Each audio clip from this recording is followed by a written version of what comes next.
आज का गोपी गीत है। तुम्हारे चरण कमल शरणागत प्रेमियों के सारे पापों को नष्ट कर देते हैं। वे समस्त सौंदर्य माधुर्य की खान हैं और स्वयं लक्ष्मी जी उनकी सेवा करती रहती हैं। तुम उन्हीं चरणों से हमारे बछड़ों के पीछे पीछे चलते हो और हमारे लिए उन्हें सांपों के फणों तक पर रखने में भी तुमने संकोच नहीं किया। हमारा हृदय तुम्हारी विरह व्यथा की आग से जल रहा है। तुम्हारी मिलन की आकांक्षा हमें सता रही है। तुम अपने वे ही चरण हमारे वक्ष स्थल पर रखकर हमारे हृदय की ज्वाला को शांत कर दो। गोपियां भगवान से प्रार्थना कर रही हैं कि आप अपने चरणों को हमारे हृदय पर स्थापित कर दो।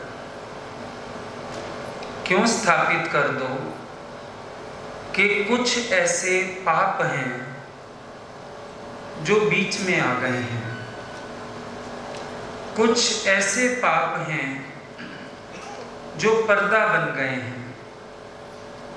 कुछ ऐसे पाप हैं जो हमें आपसे मिलने नहीं दे रहे हैं।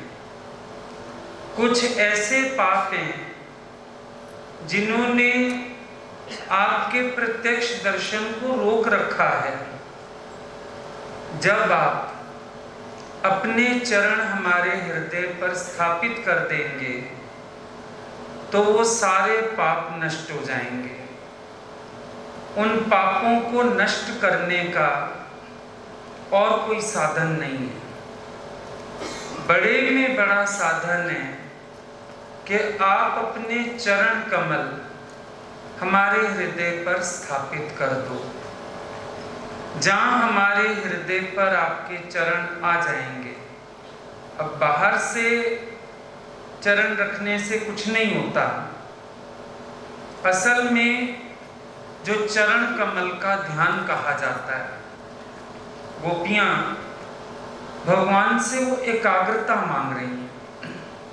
हमारा ध्यान आपके चरण कमलों में लग जाए, हमारा ध्यान आपकी शरणागति में लग जाए, हमारा ध्यान आपसे कभी हटे नहीं। असल में गोपियां ये मांग रही हैं। तो भगवान को कहती हैं, आप अपने चरण कमल हमारे हृदय पर स्थापित करके ये जो पाप रूपी पर्दा आ गया, इसको हटा दीजिए। देखो, वैसे तो ईश्वर में और जीव में कोई दूरी नहीं है, नित्य मिलाप है ना, लेकिन फिर भी विरह क्यों भासता है कि एक अज्ञान का पर्दा आ जाता है। वही पाप का पर्दा है। किसी भी तरह का अज्ञान जो मेरे को परमात्मा से दूर करता है, वो पापी तो है। पापी कहेंगे ना उसको, जो पर्दा बीच में आ गया। देखो, अभिमान जो है, इसी में सारे पाप हैं। जहां अभिमान गिर जाएगा, वहां सारे पाप गिर जाएंगे। अहंकार ही तो है मैं, ईगो, होनापना, मैं हूं, सारे पाप इसके अंतर्गत है। जहां मैं जाग जाती है, सारे पाप खड़े हो जाते हैं। और जब भगवान कृपा करके अपने चरण रखेंगे, तो चरण के नीचे अगर उनको अभिमान लड़का मसल डालेंगे। वैसे तो उनके चरण में इतना प्रभाव है कि अगर वो चरण रखेंगे, पाप वैसे ही चला जाएगा। चलो, बड़ा ढीठ हुआ मेरा मन, तो भगवान पांव के नीचे कुछ बचने थोड़ी देंगे। मसल देंगे। तो इसीलिए कहती हैं भगवान, आप अपने चरणों को हमारे हृदय पर स्थापित कर दीजिए। अब अभिमान जाएगा, पाप जाएंगे। अब सोचने वाली बात है, कोई भी व्यक्ति अपनी छाती पर किसी को पैर क्यों रखने देगा? अभिमानी होगा, नाक पे मक्खी ना बैठने दो, छाती पे पैर तो क्या रखने देगा। लेकिन गोपियां कहती हैं, भगवान आप अपने चरण रखो तो हम निरभिमान हो जाएंगे। तरीका ही यही है। जब तक भगवान के चरण कमल का ध्यान नहीं आता, तब तक अभिमान बसता है। जब भगवान के चरणों का ध्यान आ जाता है, अभिमान का स्थान नहीं रह जाता। यही तो सबसे बड़ी खासियत है। ईश्वर के पद, उनके चरण हमें हर पाप से बचाए रखते हैं। मछली पूछती है संत को, कोई उपाय, ऐसा कोई उपाय बताइए। मछुआरा रोज आके जाल डालता है, मैं बड़ी मुश्किलों से बचती हूँ। कोई परमानेंट सॉल्यूशन अगर आप दे दोगे, अगर आप मेरे को कोई युक्ति बता दोगे तो मैं बच जाऊं। संत कहते हैं कुछ मत कर। जब मछुआरा आए, उसके पैरों के चक्कर काट, क्योंकि जाल तो दूर फेंकेगा, अपने पैरों के पास तो जाल फेंकेगा नहीं। जाल फेंकेगा दूर और तू सुरक्षित उसके पैरों के पास।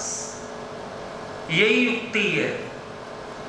हम ईश्वर के चरण कमल के चक्कर काटे, माया जाल तो दूर है उसका, उसके अपने पैरों के पास तो जाल है नहीं, उसका दूर है।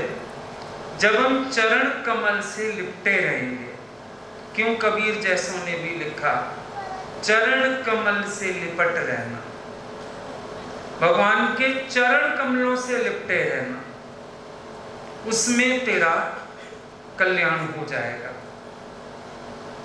अब दूसरी बात आ गई, इन गोपियों के मन में कौन सा पाप है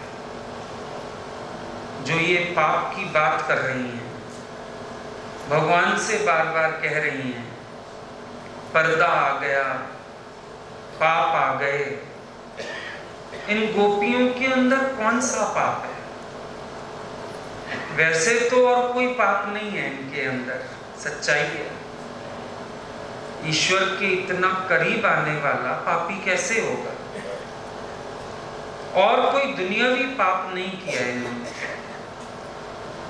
भगवान इनके पास खड़े हैं, हंस रहे हैं, नाच रहे हैं, गा रहे हैं, प्रेम लुटा रहे हैं, मौज दे रहे हैं, इनको भाग्यशाली बना रहे हैं। पर इन्होंने क्या किया? इनके पास सौंदर्य दर्पण है, दर्पण में बार बार अपने को देखती हैं। दर्पण माना जो अंदर दर्प यानी घमंड पैदा करे, उसका नाम है दर्पण। कुरूप से कुरूप भी जब दर्पण देखता है ना, उसको लगता है मेरे जैसा कोई नहीं। शीशे में जो भी अपने को देखता है, वैसे तो आईना कहता है आईना, मैं नहीं, पर तुम देखते हो दर्पण, जो बार बार तेरे अंदर दर्प की भावना लाता है, घमंड की भावना लाता है।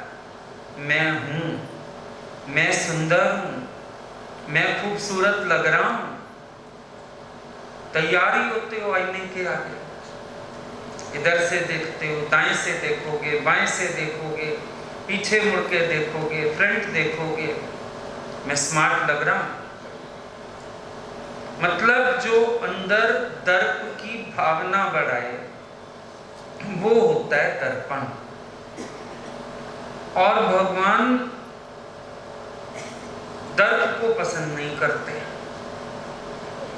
ये दर्प की भावना आना मन में, अपने किसी भी गुण के प्रति घमंड की भावना आना मन में, ये सबसे बड़ा पाप है। क्योंकि सब कुछ तो ईश्वर को समर्पित है, ईश्वर का दिया हुआ है। अगर हमको सौभाग्यशाली भी बनाया गया, समझो आज हम लोग भी सत्संग में बैठते हैं, अभी भी अनुभव बता रहे थे अपना, हम ऊंचे उठे, हम आगे बढ़े, ये सौभाग्यशाली होने का अवसर भी तो परमात्मा ने दिया। हम नहीं कह सकते मैं सौभाग्यशाली हूं, पर ईश्वर तेरी करुणा से, तेरी कृपा से मैं भाग्यशाली हूं। अभिमान अपने आप में पाप हो ना हो, सब पापों का आश्रय तो जरूर है। अभिमान जो है, देखो इस मैं के साथ विशेषण जुड़ते हैं। मैं सुंदर, मैं पढ़ा लिखा, मैं होशियार। इसका मतलब ये अभिमान अपने आप में पाप हो या ना हो, पर ये सारे पापों का आश्रय जरूर बना हुआ है। इसके बिना कोई पाप खड़ा नहीं। भाई सुंदर कौन? मैं। बुद्धिमान कौन? मैं। अकेला तो सुंदर, बुद्धिमान, होशियार है किसी काम का, पर मैं का आश्रय मिल जाता है इसको। हर विशेषण मैं के आश्रय पर खड़ा है। जैसे डंडे के बिना झंडा खड़ा नहीं होता, कोई भी हमारा विशेषण मैं के बिना खड़ा नहीं होता। तो ये सारे पापों की जड़ हो गया। अब गोपियां स्वीकार रही हैं, माना हमारे अंदर पाप है, मान रही हैं। सभागा जो अपना पाप कबूल कर ले, सभागा जो अपनी गलती को जान ले और कबूल कर ले। क्योंकि दोष बढ़ता है जब दोष को कबूल नहीं किया जाता। दोष स्थिर होता है जब उसको कबूल करके निवृत्त करने का प्रयत्न नहीं किया जाता। जम जाएगा ना। इसीलिए जरूरी है दोष की पहचान हो, फिर दोष स्वीकारा जाए, फिर पुरुषार्थ शुरू हो जाएगा उस दोष को निवृत्त करने का। गोपियों ने मान लिया है पाप हमारे अंदर, पर कहती हैं ये कोई तरीका तो ना हुआ दोष निवृत्त करने का कि तुम दोषी को छोड़ के भाग जाओ। ये तो परायापन हो गया। भाई तुम्हारे घर में किसी ने दोष कर दिया, तुम घर छोड़ के क्यों भागते हो? अगले की कोई मदद करो, कोई इलाज करो, दोष निवृत्त हो सके। समझो कोई पागल हो गया, अब अगर उसको छोड़ के भाग जाओगे, क्या उसका पागलपन ठीक हो जाएगा? उसको बांधो, पीटो, शॉक लगाओ, दवा खिलाओ, कुछ भी करो, पर उसके लिए कोई प्रयत्न करो ना। कहती है भगवान को ये तुम्हारा तरीका समझ नहीं आया। चलो मान लिया हम घमंड में पागल हो गए, नशे में चूर हो गए, पागलों वाली हरकतें कर बैठी कि तुम सामने हो और हमें दर्पण देखने से फुर्सत नहीं। पागल ही करेगा कोई ये काम। मान लिया हमसे दोष हुआ, मान लिया हमने पागलों वाली हरकत की, पर तुम्हारा ये कौन सा अपनापन हो, तुम्हारा ये क्या तरीका हुआ कि हमें छोड़ के भाग लिए, छिप गए जाके। अरे तुम वीर हो, यहां बैठ के हमें ठीक करो, कोई यत्न करो, कोई समझ दो। तुमने एक बार भी इशारा दिया हमें, तुम हमें इशारा देते, हम ठीक कर लेती अपने को। अच्छा, हम अपने से ठीक नहीं हो रही थी, तुम कोई दंड दे देते, तुम समझ दे देते। ये कौन सा तरीका है तुम्हारा कि हमें छोड़ के चले गए? ये तो अपनेपन की रीत नहीं है, ये तो परायापन है। आदमी पराये व्यक्ति से ऐसे करता है कि देखने जाता है, भाई हॉस्पिटल गया, कहीं गया और देखा 2 मिनट अगले को और चले आए। पराये आदमी से करते हैं ना फॉर्मेलिटी। अपनों से कोई फॉर्मेलिटी करता है? अपने के पास तो जाओ, डॉक्टर से भी मिलते हैं, सिर पे हाथ भी फेरते हैं, तबीयत भी पूछते हैं, और कुछ नहीं, 1-2 हिदायतें तो आईसीयू में पड़े को भी दे आते हो कि नहीं? अगर अपना हो तो नहीं तुम मास्क मत लगाओ, तुम बोलो मत, इशारे मत करो, नलियां लगी हैं तुम्हें, 2-4 हिदायतें तो वहां भी दे आते। और तुमने हमारे साथ क्या किया? हमारा दोष देख के हमें छोड़ के चले गए।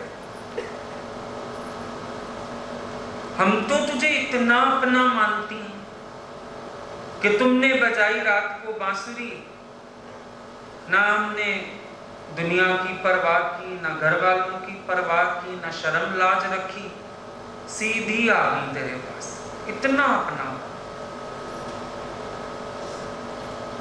अगर कोई संबंधी भी रात को बुलाए तो इंसान सोच के निकलेगा, परंतु बिना सोचे तेरे पीछे निकल आई, आ गई।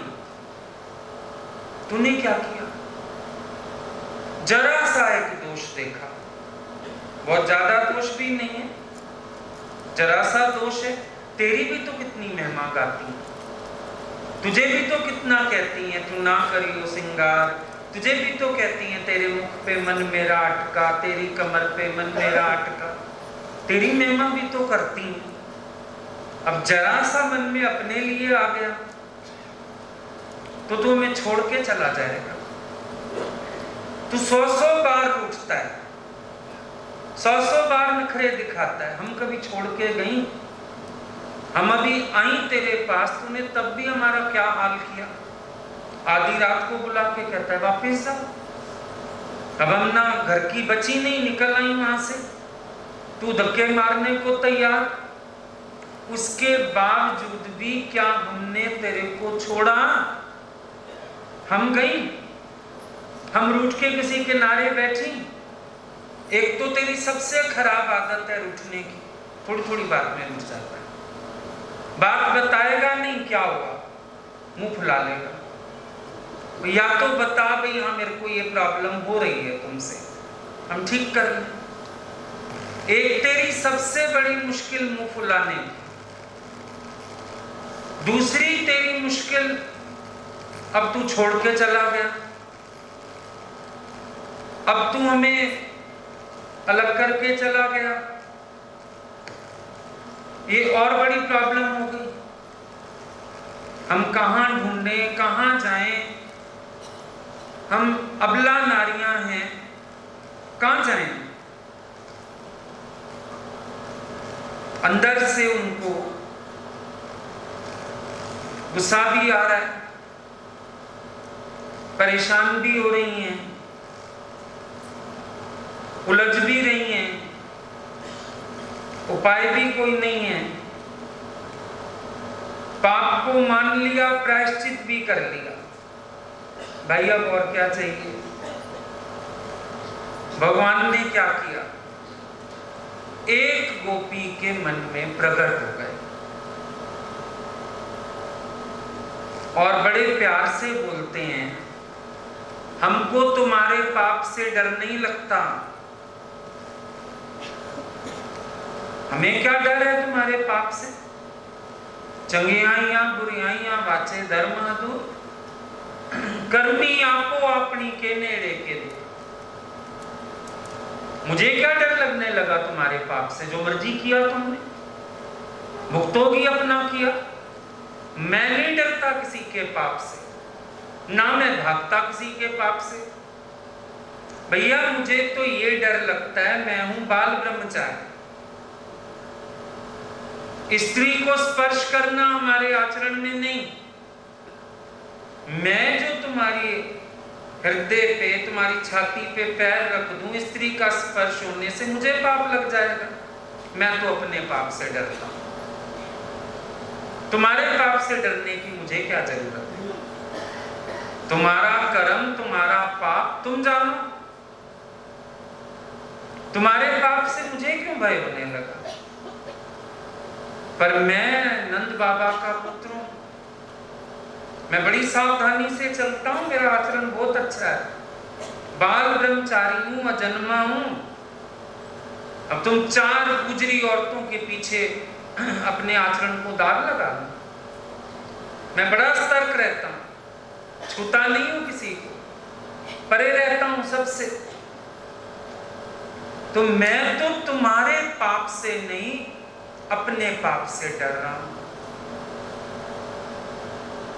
अजीब बात है, इतना दिन इसने मटकियां फोड़ी, हमारे वस्त्र चुरा लिए, तब ये ब्रह्मचारी नहीं था। आज अचानक ब्रह्मचारी हो गया, आज इसका श्रेष्ठ आचरण हो गया। आज इसको नंद बाबा के पुत्रों ने की याद आ गई, आज इसको अजन्मा होना याद आ गया।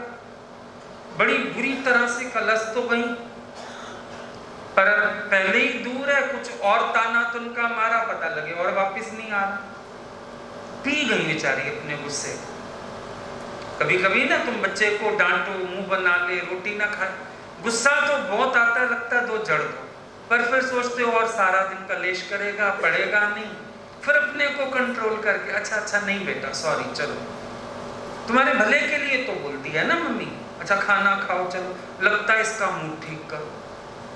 अब गुस्सा तो गोपियों को बहुत आया, क्योंकि वो सड़ गई एकदम की। अब कहती है ब्रह्मचारी हूं मैं, तुम्हें छूना पाप हो जाएगा। जब हमारी साड़ी के पल्लू खींचता है, जब मटकियां तोड़ता है, जब घरों में आके चोरियां करता है, तब इसको याद नहीं रहता नंद बाबा का पुत्र, तब नहीं याद आता इसको मैं बड़ा ब्रह्मचारी हूं। अब ये बाल ब्रह्मचारी भी है, अब सारा कुछ है कि हमने कहा छाती पे अपने पांव स्थापित कर दे, तो अब इसको बुरा लग रहा है, कहता है मेरे को पाप लग जाएगा। बेचारियों ने बात बनाई, तेरे चरण कमल का ध्यान करने से तो दुनिया के पाप नष्ट हो जाते हैं, तुझे कहां से पाप लगेगा? क्यों उनको बातों से बहला रहा है? पाप जिसके पास आके प्रायश्चित करे, उसको भला पाप लग सकता है? तू इतना निर्विकारी, निर्वासनिक, देह से अतीत, तुझे पाप लग सकता है क्या? तेरे तो चरण कमल का ध्यान मात्र, ज्यादा कुछ करने की जरूरत नहीं, सिर्फ ध्यान, छोटा सा ध्यान तेरा कर लो तो बस पाप मिट गए। तुझे पाप कैसे लगे? कहने लगे तुम्हें अपने सौभाग्य का मद है, ये तो पाप तुम्हारे अंदर तो है। चलो मैं निष्पाप, गोपियों तुम कह रही हो मैं निष्पाप, मेरे चरण कमल सौंदर्य माधुर्य की खान है, सारा कुछ ठीक है, मान लेता हूं, पर तुम्हारे अंदर तो मद है कि तुम सौभाग्यवती हो, अपने सौभाग्य का मद है तुम्हें। कहने लगी चलो माना, हमें अपने सौभाग्य का मत है, मान ली ये बात। तो तभी तो तुम्हें कह रही हैं कि तुम अपने चरण कमल हमारे हृदय पर स्थापित कर दो। हम ना ऐसे करती हैं, तुम्हें प्रणाम करती हैं। हम प्रणाम करेंगे, तुम पांव रखना, हमारे चरण कमल, अपने चरण कमल हमारे हृदय पे स्थापित करना। हमारे सारे पाप कट के गिर जाएंगे।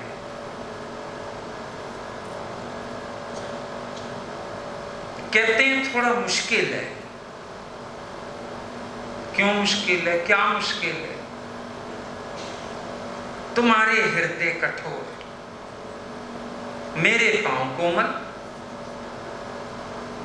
तुम्हारे हृदय बड़े कठोर है, पता नहीं क्या क्या सोच के आई हो, क्या क्या विचार करती हो अंदर, जगत की कितनी बातें सोच आई हो। कई कांटे हैं तुम्हारे अंदर, राग के, द्वेष के, ईर्ष्या के, जलन के, तेरी मेरी के।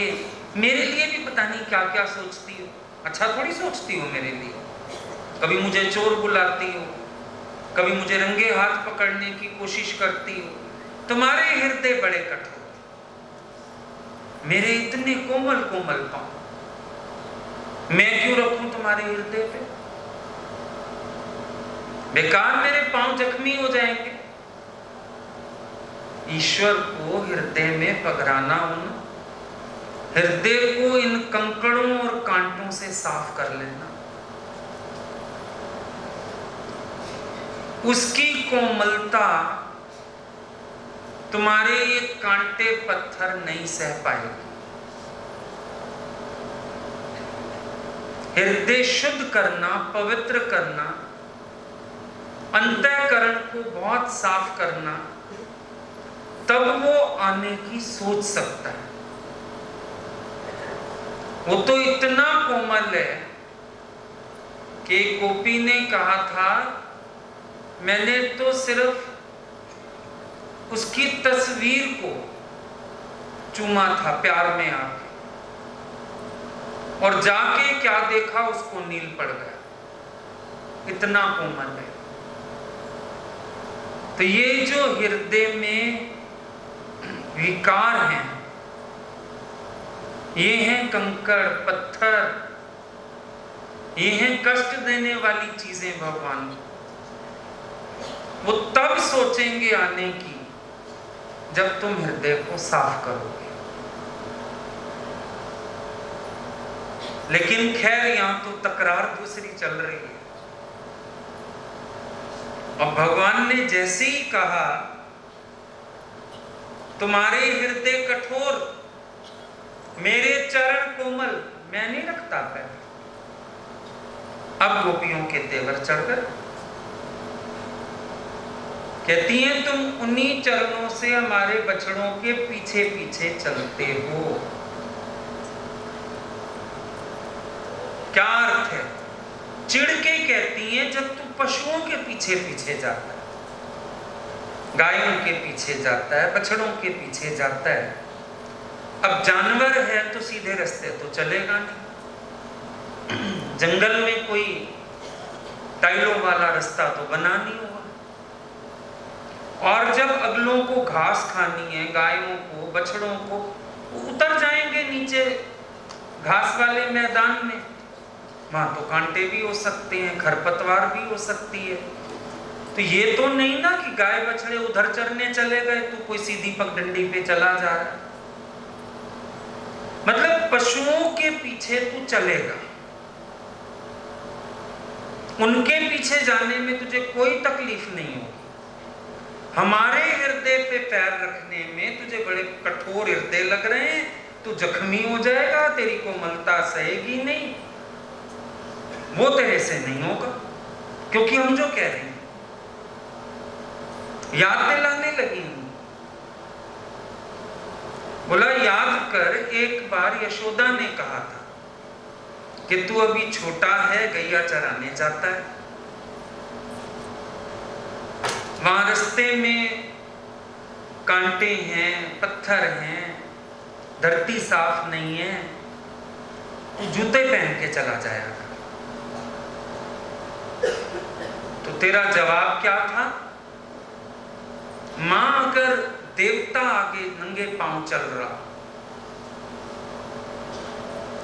हमारा गुरु आगे नंगे पांव चल रहा, तो क्या हमें जूता पहन के चलना चाहिए शिष्य को या सेवक को? तो यशोदा ने कहा नहीं। बोले तू गाय हमारी देवता है, वो नंगे पांव चलती हैं, मां मैं उनके पीछे कैसे जूते पहन के चलूं? तब तुमने ये जवाब दिया था। और हम अगर कह रही हैं कि हमारी छाती पे पैर रख दो, तो तुम्हें कठोरता समझ में आ रही है। भगवान बोले तुम बड़ी चालाक हो, बड़े तरीकों से बातें करती हो, मुझे तो समझ ही नहीं आ रहा तारीफ कर रही हो कमेंट्स कर रही हो, मैं समझ नहीं पा रहा हूं तुम्हारी बात को। एक तरफ से तारीफ कर रही हो हमारे पांव धूल से भरे हुए, एक तरफ से तारीफ कर रही हो तुम तो पाप भर लेते हो, और दूसरी तरफ मुझे तो ये समझ आ रहा है कि तुम ये कहना चाहती हो कि मेरे पांव धूल से भरे हुए गंदे हैं और पाप लोगों के ले लेके मेरे पैर कठोर हो गए। मेरे को तो ये समझ आ रही है तुम्हारी बात में। तुम होशियारी कर रही हो, दिखा रही हो मुझे जैसे मैं तारीफ करती हूं तुम्हारी, पर मुझे भी समझ आ रहा है तारीफ नहीं है। तुम तो ताने दे रही हो कि तुम्हारे पांव साफ, मेरे पांव धूल से भरे हुए, तुम्हारे पैर कोमल कोमल, मेरे पैर कठोर। गोपियां डर गई, हाथ जोड़ने लगी। बोला नहीं, तुम्हारे चरण कमल तो श्री निकेतन, श्री निकेतन माना लक्ष्मी का निवास स्थान। बोला ना इसमें कि लक्ष्मी जी जो हैं वो तुम्हारे उनकी सेवा करती रहती, तो तुम्हारे पांव क्या हुए? श्री निकेतन, लक्ष्मी के रहने का स्थान। अब दूसरी तरफ देखो, भगवान बड़ी प्यारी बात कर रहे हैं। मैं धूल स्वीकार करता हूं, मतलब पाप स्वीकार करता हूं। कहते हैं गोपियों को भाई एक पांव में धर्म को स्थान दिया है, ज्ञान को स्थान दिया है, सत्य को स्थान दिया है, पर फिर मैंने ये भी सोचा पाप का, अज्ञान का, अधर्म का आश्रय कौन? वो बेचारे किसके आश्रय जिए? दूसरे पैर में मैंने उनको भी स्थान दिया। मना मैं सबके पाप भी स्वीकार कर लेता हूं। जो भक्त मेरी शरण आता है उस भक्त के पाप भी स्वीकार कर लेता हूं, पापों से तो अपनाता हूं सबको। तभी तो वायदा किया, पापी से पापी, नीच से नीच, दुराचारी से दुराचारी, अगर मेरे ज्ञान के तुरे पर पांव रखता है तो मैं उसको अपना लेता हूं, उसके सब पाप नष्ट करके उसका कल्याण कर देता हूं। वायदा किया। तो ऐसा ना समझना कि मैं पाप स्वीकार नहीं करता। धूल स्वीकार करने का मतलब है मैं पाप स्वीकार कर लेता हूं। जो मेरी शरण आ जाता है मैं उसको पापों सहित स्वीकार कर लेता हूं, उसके पाप नष्ट करता हूं, उसका कल्याण करता हूं। अधर्म, अज्ञान, ये भी सब मेरा आश्रय लेते हैं। मेरा आश्रय लेने का मतलब जब तुम्हारे हृदय में अज्ञान आता है, कोई पाप आता है, जैसे गोपियों को आ गया, अब आश्रय किसका मांग रही हैं? भगवान का, कि आप ही अपने चरण स्थापित करो और हमारे पाप को नष्ट करो। तो जब किसी के अंदर अधर्म आता है, अज्ञान आता है, कोई ये ना सोचे कि वो मेरा आश्रय नहीं ले सकता। दुनिया वाले नफरत कर सकते हैं, जा जा तू तो पापी, जा जा तू तो दुराचारी, जा जा तू तो ऐसा। मैं ठोकर नहीं मारता, जो मेरी शरण आ जाता है मैं उसके पाप को भी स्थान दे देता हूं। स्थान देने का मतलब है मैं उसका पाप स्वीकार करके उसको शुद्ध कर देता हूं। क्योंकि फिर पापी किसका आश्रय लेगा? अज्ञानी किसके सहारे चलेगा? अब पाप तो अगले के मन ने करवा दिए, पर अब उसको शुद्ध कौन करे? तो ये जो भगवान धूल स्वीकार करते, जो ये कहते हैं कि अगर धूल भी है, पाप भी है, बछड़ों के पीछे चलता हूं, कंकड़ पत्थर भी सहता हूं, क्या मतलब है इस सब का? कि मैं तुम्हारे पाप को, अज्ञान को भी स्वीकार करता हूं, अंधकार भी स्वीकार करता हूं और तुम्हें रोशन कर देता हूं। ये ईश्वर की कृपा। पर कहते हैं आगे चल के एक कठिनाई है, मैं ना तुम्हारे हृदय पर पांव नहीं रख सकता। एक दिक्कत है। अब क्या दिक्कत है भाई? पीछे के श्लोकों में गोपियों ने कहा था हम वक्ष स्थल पर कुमकुम केसर लगाने वाले, ताना मारा था। अब भगवान को भूलता तो कुछ नहीं, याद आ गया। कहते हैं यही कठिनाई है, मेरे पैर धूल से भरे हुए और तुम तो वक्ष स्थल पर कुमकुम लगाने वाली, केसर लगाने वाली, मेरे तो पैर तुम कह ही रही हो कठोर, धूल से भरे हुए, नंगे पांव में चलता हूं और तुम्हारे हृदय कोमल, मैं भला कैसे पैर रख सकता हूं? ये बड़ी कठिनाई आ गई है। मेरे में सामर्थ्य ही नहीं, मेरे पैर इतने साफ ही नहीं, पहले धूल से भरे हुए हैं, ऊपर से कंकड़ पत्थरों पे चल चल के कठोर हुए हुए हैं। तुम्ही ने कहा था ये सब थोड़ी देर पहले। मुश्किल है, बहुत कठिनाई है भैया, हम नहीं रख सकते पैर। गोपियों ने बोला अच्छा, अब तेरे पैर कठोर हो गए, अब तुझे रखने में दिक्कत हो गई। अरे फिर मनाने की कोशिश की है, तुम तो पैर रखोगे हमारे हृदय की शोभा हो जाएगी, हम तो चाहती हैं, हमारा रोम रोम तेरा स्पर्श चाहता है, तो रख तो सही है एक बार पांव। भगवान बोले तुम बड़ी चालाक, अपनी शोभा बनाने के लिए फिर मेरा पैर रखवाना चाहती। अभिमान कहीं से जाता नहीं तुम लोगों का, फिर नया मान करोगी। हमारे हृदय की शोभा हो गई, यहां तो भगवान ने पैर रखा था, मैं नहीं रखता पैर। तुम्हें फिर गुमान आ जाता है, फिर अभिमान आ जाता है। अब बेचारी कहती हैं और हमारे लिए उन्हें सांप के फणों तक रखने में भी तुमने संकोच नहीं किया।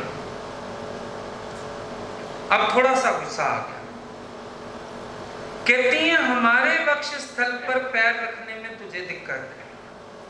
वहां जाके जब कालिया के सिर पे नाचा था पैर रख रख के, तब क्या हुआ था? वो बड़ी अच्छी जगह थी, वहां जो नाचा था जाके, तब क्या हुआ था? अब देखो ये विषय हैं, विष,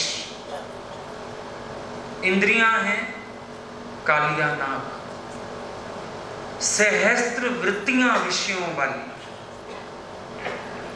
ये मुख हैं, इन इंद्रियों के मुख हैं। ये इंद्रियां बार बार विषयों की तरफ भागती, विषैला विष पी के हृदय को विषैला बना देती है। जब तक भगवान नहीं चरण रखेंगे ना, और इस कालिया नाग को रमणीक द्वीप पर नहीं भेजेंगे, हमारी भक्ति की यमुना साफ नहीं हो सकती। ये बात समझ लेना अच्छी तरह से। ये सड़कों पर पांव रखने का क्या मतलब था? बहुत अच्छा गोपियों ने बोला है।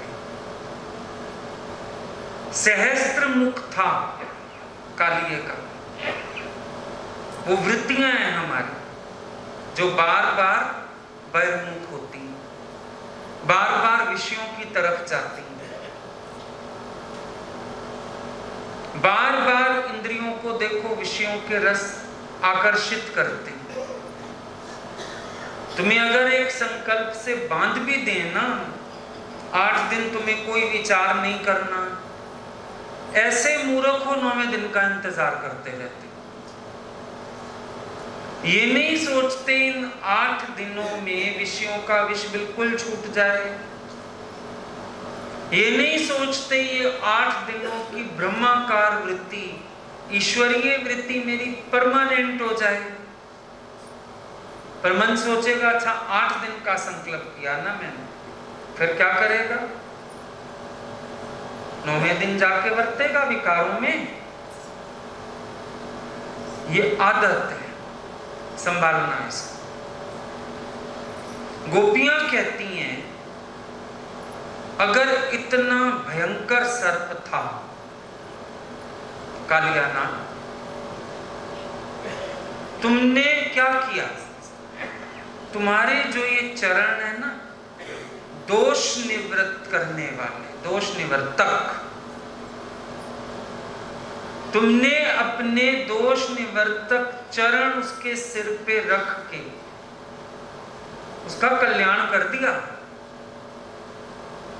देखो प्रेमी की आंखें कहां जाती हैं, प्रेमी के भाव कहां जाते हैं, असली भगत की भावना कैसी है। कहती हैं तुमने अपने दोष निवृत्त करने वाले चरण उसके सर पे पगराए, तुम नाचे, कल्याण किया तुमने एक तरह से। तो हमारे हृदय पर पांव रखने में क्या तकलीफ है? हमारे हृदय का दोष भी निवृत्त हो जाएगा। हम पर भी कृपा कर दो, हमारे अंदर का विष भी खत्म कर दो, हमारे हृदय के इस कालिया नाग को भी भगा दो। भगवान कहने लगे वहां तो नाचना जरूरी था, उसके अंदर विष रूपी दोष था, तो उस विष रूपी दोष को निकालने के लिए मुझे नाचना था। पर गोपियों तुम बताओ तुम्हारे अंदर कौन सा दोष है? तुम तो बड़ी निर्दोष हो, तुम तो बड़ी प्यारी हो, तुम तो बहुत अच्छी हो, तुम्हारे तो हृदय बड़े अच्छे हैं। तुम्हारे अंदर कौन सा दोष है जो मैं तुम्हारे हृदय पे पांव रखूं? कालिया नाग के अंदर तो दोष था, विष का दोष। गोपियां कहने लगी अरे तुम्हें नहीं पता, हमारे अंदर भी बहुत बड़ा दोष है। कौन सा दोष है गोपियों? कहती हैं कि काम रूपी दोष हमारे अंदर सोता है। काम,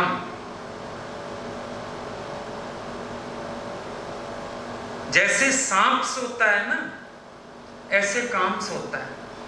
बड़े बड़े संत महात्मा ऋषि मुनि सारे सोचते हैं काम मर गया, काम मरा नहीं, काम सोया हुआ है, और जरा सी छेड़खानी होती है उठ बैठता है। अनुभव किया है इस बात का कि नहीं? ये काम अंदर सोता है और 4 दिन ये सो जाता है, तुम धोखा खा जाते हो, चला गया, भेजेंगे तो इसको भगवान तुम्हारे हृदय से, तुम्हारी पुरुषार्थ से, तुम्हारी साधना से, तुम्हारे कंकड़ पत्थर मारने से कहीं नहीं जाने वाला। और फुफकारेगा और गरजेगा और छेड़ाखानी करोगे, सोया हुआ उठ के बैठ जाएगा। ये सोया रहता है, ये गया नहीं, सो रहा है। बेचारा विश्वामित्र सोचा काम चला गया, सो रहा था, जरा सी छेड़छाड़ हुई, कामदेव उठ बैठा। कितने संतों के मिसाल सुने, उदालक के और उनके, सो रहा था कामदेव।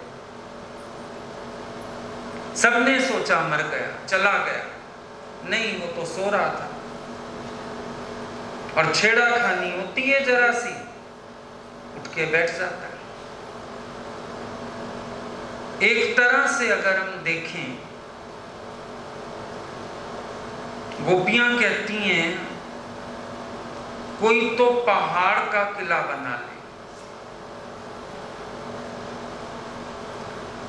अंदर जाने का कोई रास्ता ना हो, दूरी दूरी पे सुरंगें बनी हो, अंदर शत्रु बैठा।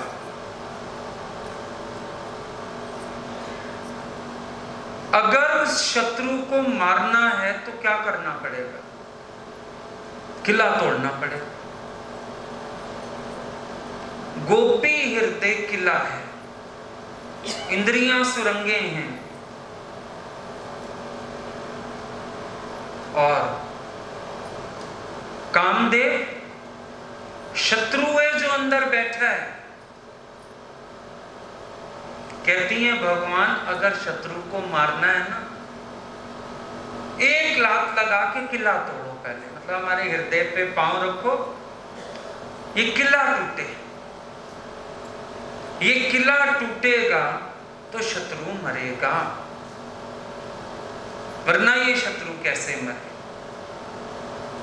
भाई अगर सर्प का भी मिसाल लो आप, तो भगवान नाचे सर्प के फणों पर। अगर हमारी हर इंद्रिय पर भगवान विहार करने लगे, नाचने लगे, आंखों में उनका रूप नाचे, कानों में उनकी वाणी नाचे, जीवा उनके नाम का स्वाद लेवे, तो कालिया नाग विदा हो सकता है ना? भगवान नाचे ना हर इंद्रिय पर आके, विहार करें, हमारा काम बन जाएगा। चलो ये भी नहीं तो दूसरा एग्जाम्पल ले लो भगवान, तुम इस किले को तोड़ के सीधे कामदेव के पास पहुंच जाओ। जैसे नदी में घुस के जानबूझ के तुमने गेंद फेंकी, लेने गए और कालिया को मत डाला। अब किला बना हुआ है बड़ा कठोर, भगवान आप क्या करो, एक धक लगाओ अपने पैर से, किला तोड़ दो। अब शत्रु से हो जाएगा आपका आमना सामना, क्योंकि शत्रु बड़ा होशियार है, किले में छिप गया। लंबी लंबी सुरंगें हैं अंदर तक जाने की, इन सुरंगों से तो सप्लाई है सारी, जी कैसे रहा है वो अंदर? इंद्रिय रूपी सुरंगों से उसको खान पान मिलता रहता है।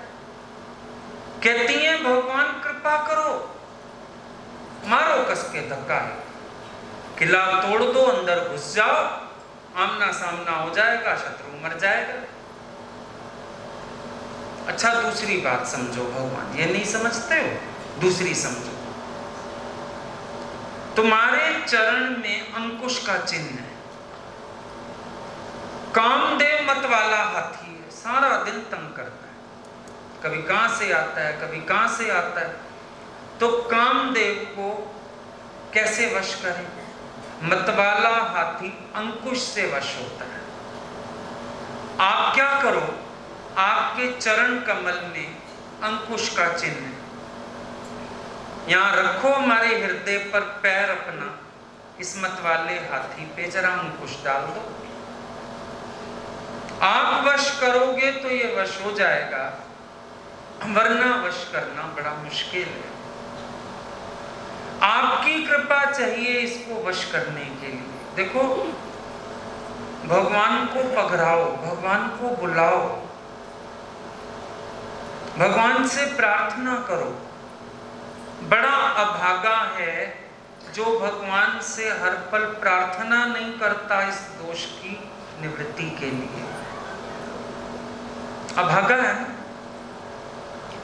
प्रार्थना करो, भगवान इस विष को आप ही निकाल सकते हो, इस कामदेव को आप ही जीत सकते हो, ये आपसे ही हारेगा। मेरी औकात नहीं मैं इसको हरा पाऊं, आप हरा दो इसको। प्रार्थना करो,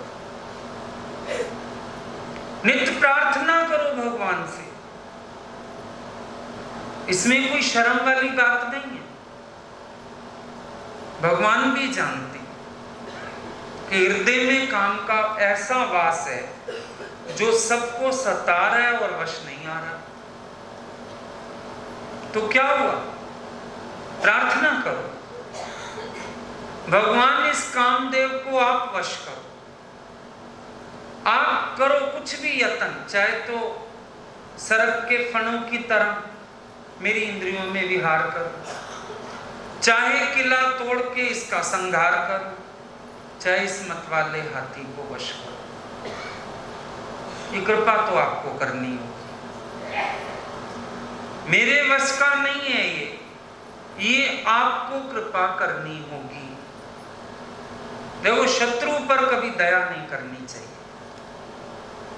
जहां राम तहां काम नहीं, जहां काम नहीं राम।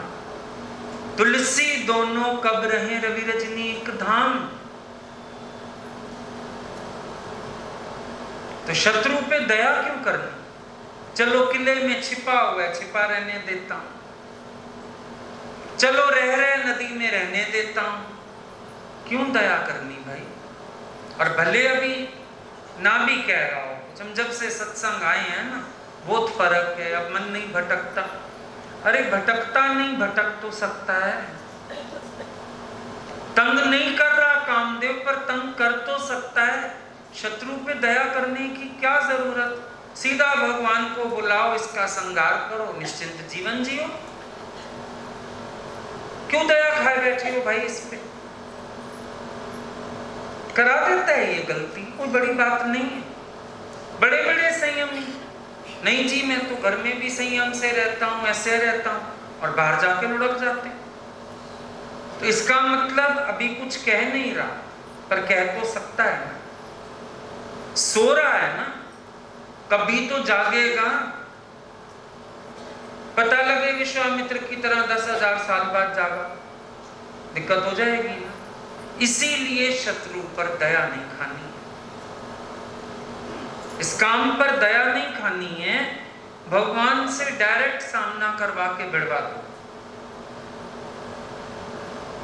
कभी कभी तुम्हारी पुलिस कंट्रोल नहीं कर पाती, झगड़े, राइट्स, कोई रैलियां, तो क्या करते हैं? सेना को फोन करते हैं, आर्मी बुला लो।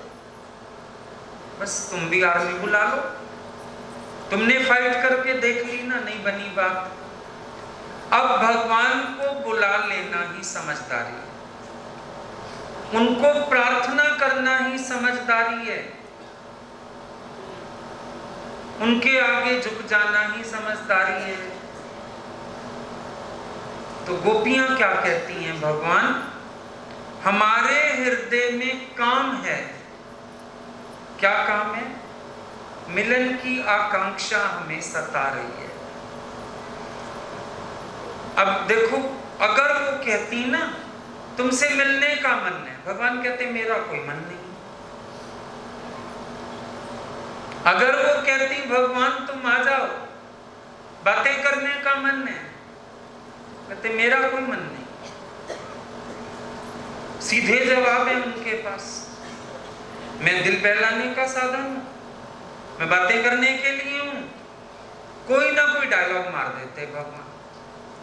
बड़ी युक्ति करी गोपियों ने, भगवान को कहती हैं हमारे हृदय में काम है, आप आके इसको निवृत्त करो।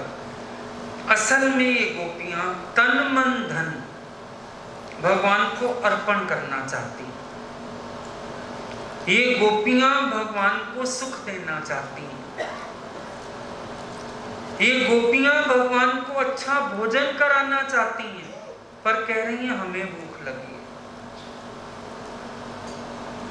जैसे कोई दोस्त आ जाता है, कोई बड़ा भाई वगैरह आ जाए, घर में कहते हो ना, चलो शाम को पकोड़े खाने का मन कर रहा है, खुद ने चाहे खाना हो, मना है डॉक्टर की, कोलेस्ट्रॉल है, पर अब सीधा कहेंगे भाई के लिए पकोड़े बनाओ तो कहेगा नहीं नहीं रहने दो, मुझे खाने ही नहीं है, भूख ही नहीं है।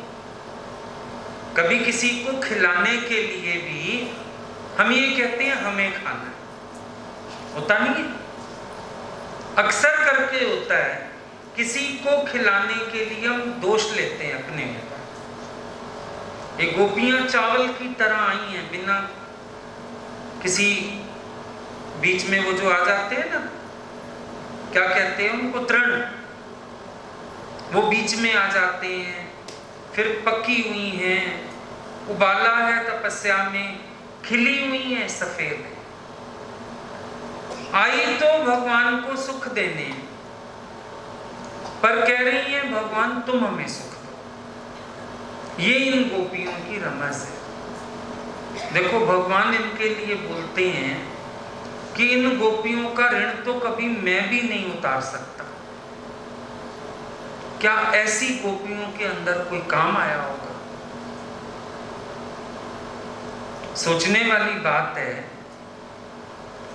भगवान जिनके लिए इतने ऊंचे शब्द कह रहे हैं, क्या उन गोपियों के अंदर काम होगा?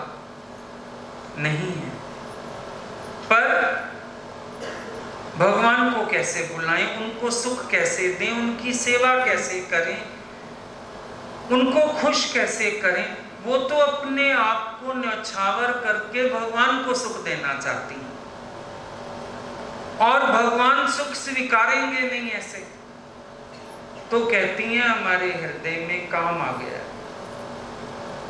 भगवान तुम आओ, इसको निवृत्त करो, हमें सुखी करो।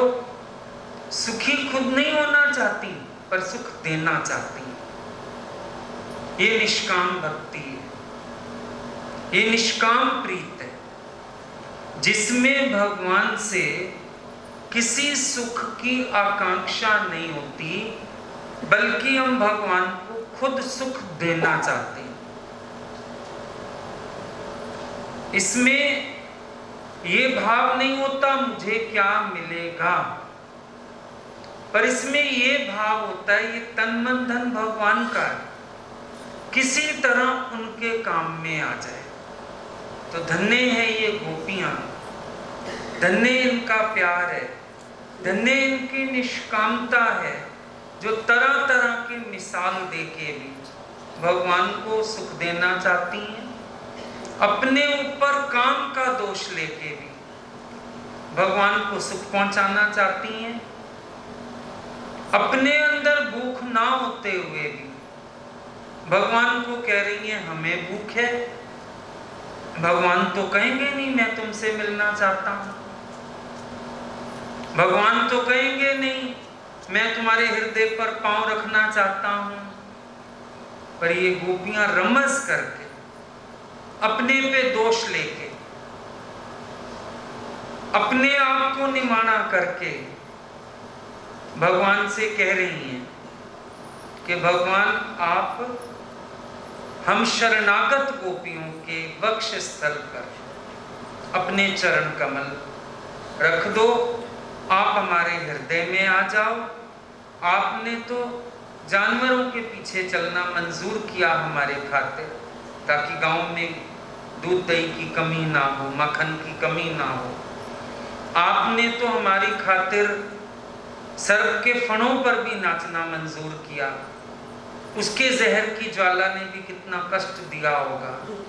तो जब देखा भगवान ने हमें इतने सुख दिए, अब वो भगवान को सुख देना चाहती। भक्त भगवान के नजदीक आके भगवान को भी मिलन का सुख देना चाहते हैं, अपने तन मन धन से भगवान के लिए कुछ कर पाएं, ऐसी उनकी आकांक्षा है।